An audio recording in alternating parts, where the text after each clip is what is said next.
राजस्थान शिक्षा विभाग तबादला विवाद। तबादला बैन, फिर क्यों बैकडोर से खेल। राजस्थान में शिक्षा विभाग में फिर मचा बवाल। तबादलों पर 2 साल से बैन, लेकिन बैकडोर से चल रही मनचाही पोस्टिंग का खेल। क्या सरकार की पारदर्शिता सवालों में है? कौन ले रहा है फायदा और कौन हो रहा है शोषित? आज हम बताएंगे इस पूरे विवाद का सच और इसका असर। नमस्कार, जय हिंद। आप देख रहे हैं भारत अवतार और मैं हूं आपके साथ शैलेंद्र शर्मा। राजस्थान में शिक्षा विभाग में तबादलों को लेकर एक बार फिर सियासी तूफान खड़ा हो गया है।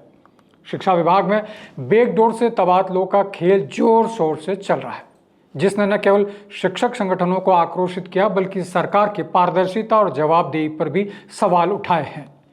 यह मुद्दा अब न केवल प्रशासनिक बल्कि राजनीतिक रंग भी ले चुका है, क्योंकि विपक्षी दल इसे भ्रष्टाचार का खुला खेल करार दे रहे हैं। राजस्थान में तबादलों पर प्रतिबंध के बावजूद शिक्षा विभाग में तबादलों का सिलसिला जारी है। हाल ही जारी सूची में 500 प्राचार्यों का तबादला किया गया। अब जानकारी सामने आ रही कि विभाग एक बार फिर से प्राचार्य और व्याख्याताओं की तबादला सूची तैयार कर रहा है। शिक्षा विभाग में तबादलों पर प्रतिबंध पिछले 2 वर्षों से लागू है, जिसका उद्देश्य प्रशासनिक स्थिरता और नीतिगत सुधारों को बढ़ावा देना बताया गया था। लेकिन हाल के घटनाक्रमों ने इस बैन की सार्थकता पर सवाल खड़े कर दिए हैं। सूत्रों के अनुसार विभाग कार्यव्यवस्था के नाम पर चुनिंदा शिक्षकों को मनचाही जगहों पर नियुक्तियां दे रहा है, जबकि सामान्य शिक्षकों को तबादलों के लिए लंबा इंतजार करना पड़ रहा है। उदाहरण के तौर पर हाल ही में कुछ शिक्षकों को जयपुर, कोटा और टोंक जैसे शहरों में कार्यव्यवस्था के तहत स्थानांतरित किया गया, जबकि इन आदेशों को सार्वजनिक नहीं किया गया। इस तरह की गुप्त कार्रवाइयों ने शिक्षक संगठनों में नाराजगी को और भड़का दिया है, जो इसे नियमों की खुले अवहेलना मानते हैं। संगठनों का कहना है कि शिक्षा विभाग बिना किसी पारदर्शी नीति बनाए ही तबादलों को अंजाम दे रहा है, जबकि प्रदेश के करीब 3.5 लाख तृतीय श्रेणी शिक्षक कई सालों से तबादले खुलने का इंतजार कर रहे हैं। अंतिम बार 2018 में भाजपा सरकार के समय तृतीय श्रेणी शिक्षकों के तबादले हुए थे। तब से अब तक शिक्षकों की मांग अनसुनी पड़ी है। कांग्रेस ने इस मुद्दे को लेकर सरकार पर तीखा हमला बोला है।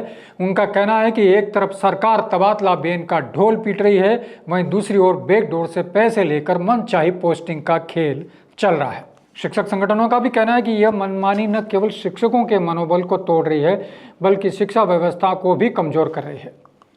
राजस्थान वरिष्ठ शिक्षक संघ के प्रवक्ता बसंत कुमार ज्ञानी ने मांग की है कि तबादले नियमानुसार और पारदर्शी तरीके से हो, ताकि सभी शिक्षकों को समान अवसर मिले। संगठनों ने यह भी आरोप लगाया कि कुछ प्रभावशाली लोग और राजनेता अपने चहेतों को लाभ पहुंचाने के लिए इस बैन की आड़ में अनुचित तरीके से तबादले करवा रहे हैं। शिक्षा मंत्री मदन दिलावर ने इन आरोपों का जवाब देते हुए कहा है कि कार्यव्यवस्था के तहत नियुक्तियां जरूरत और परिस्थितियों के आधार पर की जा रही है, लेकिन इस जवाब को शिक्षक संगठन पर्याप्त नहीं मानते।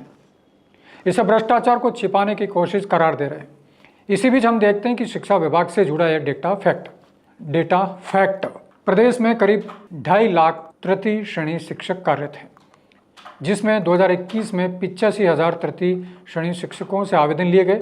72,000 शिक्षक बीते कई वर्षों से डार्क जोन जिलों में कार्यरत हैं और 2018 में भाजपा सरकार के कार्यकाल में तृतीय श्रेणी शिक्षकों के तबादले हुए थे। इस विषय पर राजस्थान शिक्षक संघ सियाराम के मुख्य संरक्षक सियाराम का कहना है कि शिक्षक संगठनों का सवाल है कि विभाग जो सूची बना रहा है उसका वैधानिक आधार क्या है। शिक्षकों से कब तबादला अर्जियां ली गई, किसकी सिफारिश पर सूची तैयार हो रही है। बैन के बीच इस तरह के तबादले असंतोष पैदा कर रहे हैं। इस पूरे प्रकरण में सबसे गंभीर सवाल उठता है कि जब सरकार ने तबादला नीति को अंतिम रूप नहीं दिया तो ये चुनिंदा तबादले कैसे हो रहे हैं।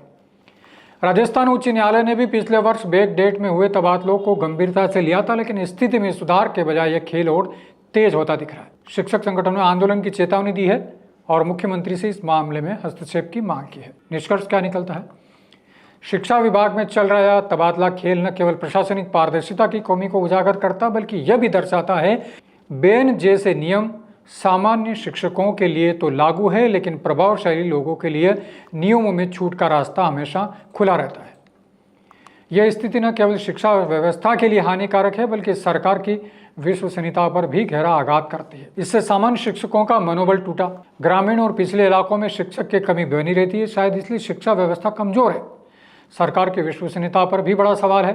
सरकार को सोचना होगा कि बेन जैसे नियम सिर्फ आम शिक्षकों के लिए हैं। तो आप क्या सोचते हैं? शिक्षा विभाग का बैकडोर तबादला खेल भ्रष्टाचार है या ज़रूरत?